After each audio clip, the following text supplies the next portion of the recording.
morning friends. Today I'll be taking up the topic of straight lines with you. This is the topic which is present in both class 11 and class 12.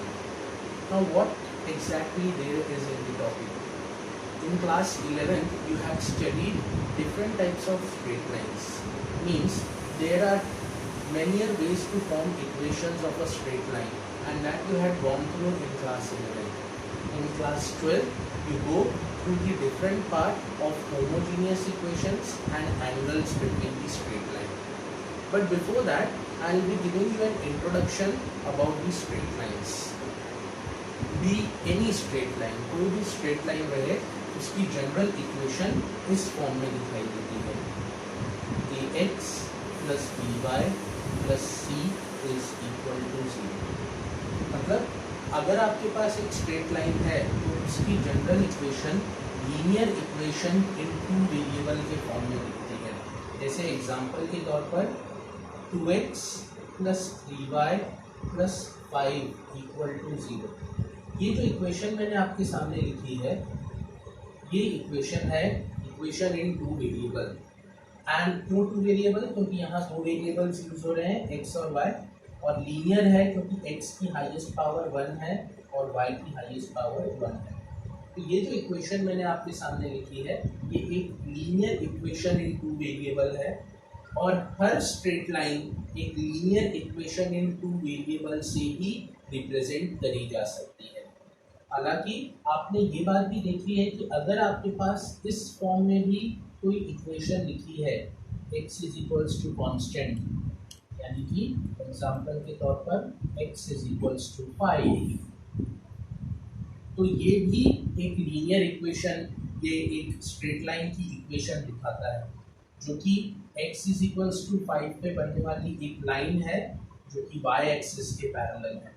तो ये इस format में भी अगर आपके सामने कभी लाइन की इक्वेशन लिखी है तो आपको ये बात समझ में आनी चाहिए कि ये एक स्ट्रेट लाइन की इक्वेशन लिखी है. अगर इस फॉर्मेट में भी आपके सामने कभी लाइन की इक्वेशन लिखी है तो आपको ये बात समझ में आनी चाहिए कि ये भी एक स्ट्रेट लाइन की इक्वेशन है. और अगर आपके पास इस फॉर्मेट में भी लाइन की इक्वेशन लिखी है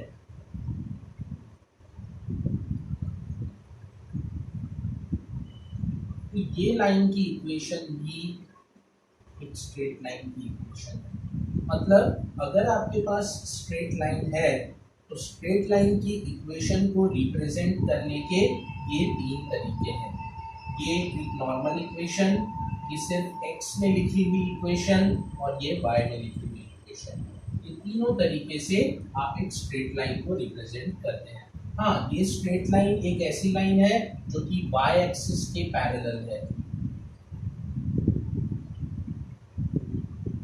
जब भी x is equals to constant करके कोई लाइन की इक्वेशन लिखी जाती है तो लाइन हमेशा y एक्सिस के पैरेलल होती है, और जब भी y is equals to constant करके कोई लाइन लिखी जाती है तो वो हमेशा x एक्सिस के पैरेलल होती है. ये तीन तरीके मैंने आपको बताए स्ट्रेट लाइन को पहचानने के. इस फॉर्मेट में भी इक्वेशन लिखी रही तो भी स्ट्रेट लाइन, इस फॉर्मेट में भी इक्वेशन लिखी रही तो भी स्ट्रेट लाइन, इस फॉर्मेट में भी इक्वेशन लिखी रही तो भी स्ट्रेट लाइन. अब स्ट्रेट लाइन की इक्वेशन को हम सिंथेसाइज कैसे करते हैं, स्ट्रेट लाइन की इक्वेशन को हम इंटरप्रेट कैसे करते हैं, क्या क्या इंफॉर्मेशन एक स्ट्रेट लाइन की इक्वेशन हमें देती है. फॉर सपोज अगर आपके पास एक linear equation in two variable है, 2x plus 3y is equals to 5, क्योंकि आपको क्लियरली दिख रहा है ये linear equation in two variable है, तो ये स्ट्रेट लाइन को रिप्रेजेंट करती है. तो 11th क्लास में आपने इस इक्वेशन को स्लोप इंटरसेप्ट फॉर्म में ब्रेक करना सीखा था. आपने एक फॉर्मेट सीखा था जिसको हम कहते थे y is equals to mx plus c. ये कहलाता था स्लोप इंटरसेप्ट फॉर्म.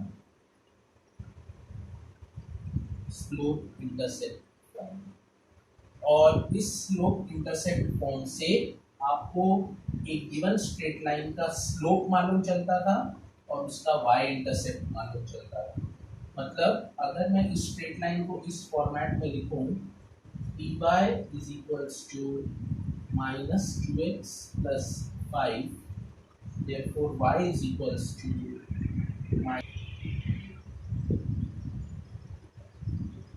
अगर इस स्ट्रेट लाइन की इक्वेशन को मैंने इस फॉर्मेट में लिखा तो ये जो x का कोफिशिएंट है यहाँ पे, ये मुझे लाइन का स्लोप दिखाता है, और ये वाला जो वैल्यू है यहाँ पे, इसको मैं c से रिप्रेजेंट करता हूँ, ये मुझे y इंटरसेप्ट बताता है, और ये स्लोप दिखाता है।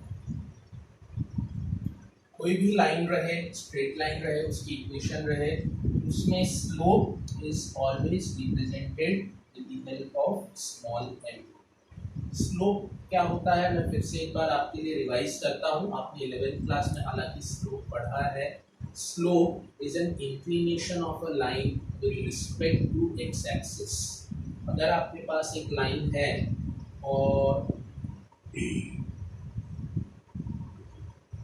वो लाइन एक्स एक्सिस के साथ में कितने का एंगल बना रही है, ये एंगल से स्लोप निकलता है ना। Slope is an inclination of a straight line, slope is an inclination of a straight line with respect to X axis.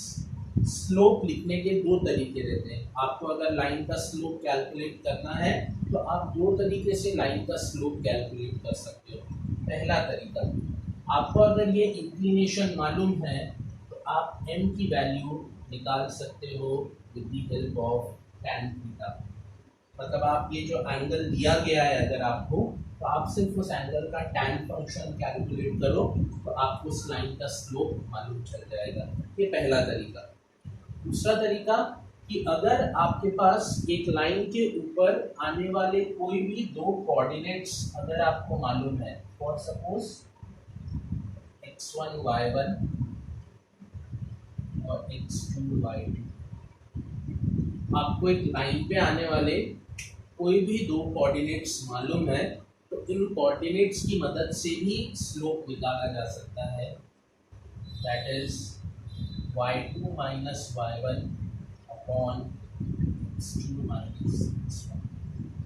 ये दो फॉर्मूले हैं स्लोप निकालने के। दोनों फॉर्मूलेस की यूटिलिटी अलग अलग है, मतलब अलग अलग केस में दोनों फॉर्मूलेस अप्लाई होते हैं। अगर आपको एंगल मालूम है तो आप सीधे tan थीटा करके स्लोप निकाल सकते हो। अगर आपको एंगल नहीं मालूम है, लेकिन अगर आपको ये बात मालूम है कि एक स्ट्रेट लाइन पे कोई भी दो कोऑर्डिनेट्स का इंफॉर्मेशन आपके पास है, यानी पॉइंट A और पॉइंट B का अगर आपके पास इंफॉर्मेशन है तो आप उसमें भी ये फॉर्मूला लगाकर स्लोप की वैल्यू कैलकुलेट कर सकते हो। सिर्फ ये दो फॉर्मूले अलग अलग सिचुएशंस के लिए बने हैं, लेकिन इनसे जो स्लोप कैलकुलेट होगा, अगर एक ही लाइन का कर रहा हूँ तो वो स्लोप का आंसर एक जैसा ही आएगा।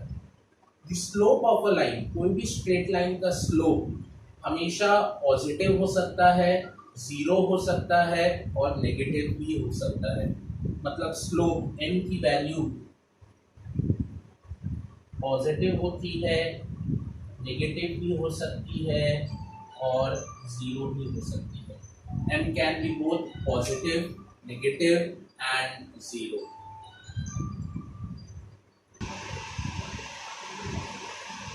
जैसे मैंने आपको बताया, स्लोप पॉजिटिव हो सकता है, स्लोप नेगेटिव हो सकता है, स्लोप जीरो हो सकता है। नेगेटिव स्लोप तो आप मेरी एग्जांपल में देख सकते हैं। मैंने यहाँ पे जब स्लोप कैलकुलेट करा तो स्लोप की वैल्यू नेगेटिव निकल कर आ रही है। स्लोप जीरो कब हो सकता है? अगर ये लाइन जो कि मैंने यहाँ पे ड्रॉ करी हुई है, ये लाइन अगर एक्स एक्सिस के ऊपर ही आ जाए तो आपका तब स्लोप जीरो हो जाएगा, क्योंकि थीटा की वैल्यू आपकी जीरो हो जाएगी और tan zero is zero, hence the slope will be zero at that point। अगर इसी इक्वेशन की बात करूं तो इसमें ये जो वैल्यू है 5/3 और इसको मैंने लिखा है c और इसको कहते हैं y इंटरसेप्ट। y इंटरसेप्ट क्या होता है कि अगर कोई स्ट्रेट लाइन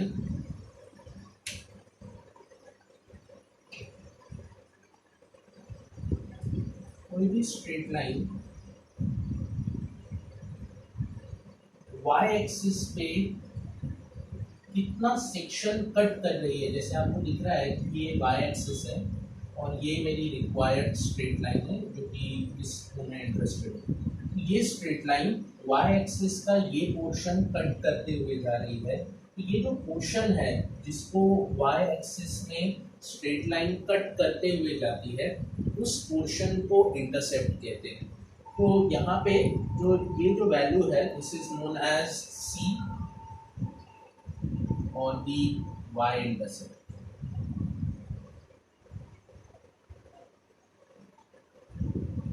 ये आपको स्ट्रेट लाइन का बेसिक मैं बता रहा हूँ।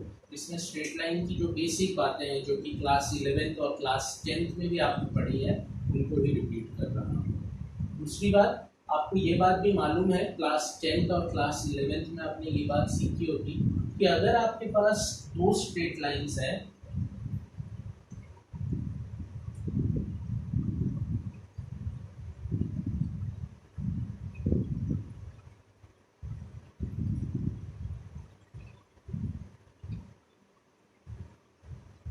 अगर आपके पास दो स्ट्रेट लाइंस हैं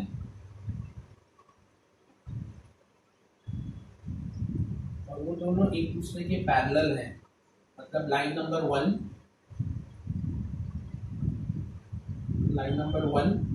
और लाइन नंबर 2 एक दूसरे के अगर पैरेलल है तो इसका स्लोप m1 और इसका स्लोप m2 हमेशा इक्वल रहते हैं। m1 इज इक्वल टू, या आपने 10th और 11th क्लास में सीखा होगा कि if two lines are parallel their slopes are equal। एक और बात आपने सीखी होगी कि अगर आपके पास दो स्ट्रेट लाइंस हैं, लाइन नंबर 1, लाइन नंबर 2, और एक स्ट्रेट लाइन दूसरी स्ट्रेट लाइन के ऊपर परपेंडिकुलर है, तो इन दोनों के स्लोप्स का प्रोडक्ट -1 के बराबर रहता है। m1 into m2 is equal to -1। ये बेसिक इंफॉर्मेशन है स्ट्रेट लाइंस की। स्ट्रेट लाइंस की इक्वेशन बनाने के भी आपने अलग अलग तरीके देखे थे। इसमें 1 point form, 2 point form, slope intercept form, ये सब फॉर्म आपने देखे थे स्ट्रेट लाइंस के, डबल इंटरसेप्ट फॉर्म। ये सब क्लास 11th का इंफॉर्मेशन है जो कि मैं बेसिक के तौर पर रिवाइज कर रहा था। अब मैं क्लास 12th के पोर्शन पर आता हूँ जिसमें मुझे सबसे पहली चीज बताई जाती है combined equation from two straight lines. मतलब अगर आपको दो स्ट्रेट लाइंस की इक्वेशन दी गई है और आपको एक ऐसी स्ट्रेट लाइन की इक्वेशन निकालनी है जो कि दोनों के कॉमन पॉइंट से पास हो रही है, यानी दोनों के इंटरसेक्शन पॉइंट से पास हो रही है, तो उस स्ट्रेट लाइन की इक्वेशन हम कैसे कैलकुलेट करते हैं वो हम देखते हैं। ध्यान से देखिए।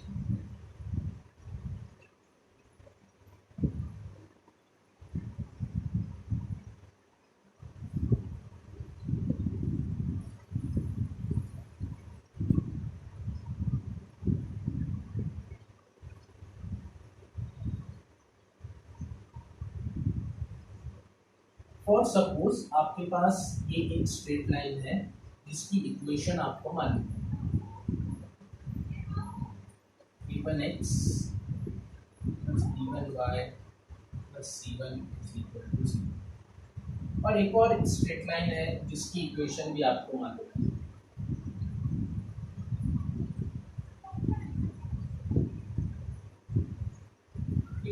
x plus b2y plus c2। मैंने स्ट्रेट लाइन की जनरल इक्वेशन लिखी है कोई भी स्ट्रेट लाइन की। और अब आपको ये जो दो इक्वेशंस मैंने दी हैं दोनों equation linear equation in one variable के फॉर्म में है। अब अगर आपको इन दोनों इक्वेशन से इन दोनों स्ट्रेट लाइन अलग अलग स्ट्रेट लाइन की इक्वेशन से एक जॉइंट इक्वेशन बनानी है, मतलब ये दोनों इस पॉइंट पे इंटरसेक्ट कर रही हैं और इस पॉइंट से पास होने वाली कोई भी लाइन की इक्वेशन बनानी है क्योंकि इस पॉइंट से पास होती हो, तो वो लाइन की इक्वेशन इन दोनों की जॉइंट इक्वेशन बना के दिया जा सकता है। मतलब मान लीजिए कि इस इक्वेशन को मैं अगर u से रिप्रेजेंट करूं और ये वाली इक्वेशन को अगर मैं v से रिप्रेजेंट करूं और मुझे इनके इंटरसेक्शन पॉइंट से पास होने वाली एक लाइन की इक्वेशन बनानी है, तो उसको बनाने का तरीका है u v is equal to 0। मतलब आप ये वाली स्ट्रेट लाइन की इक्वेशन को ले लीजिए, आप ये दूसरी वाली स्ट्रेट लाइन की इक्वेशन को ले लीजिए और इन दोनों का प्रोडक्ट करिए। इन दोनों का प्रोडक्ट करके जो आपको फाइनल आंसर आएगा that represents a straight line which is a combined equation of two different straight lines. वो दोनों स्ट्रेट लाइन दोनों अलग अलग स्ट्रेट लाइन की कंबाइंड इक्वेशन कहलाती है।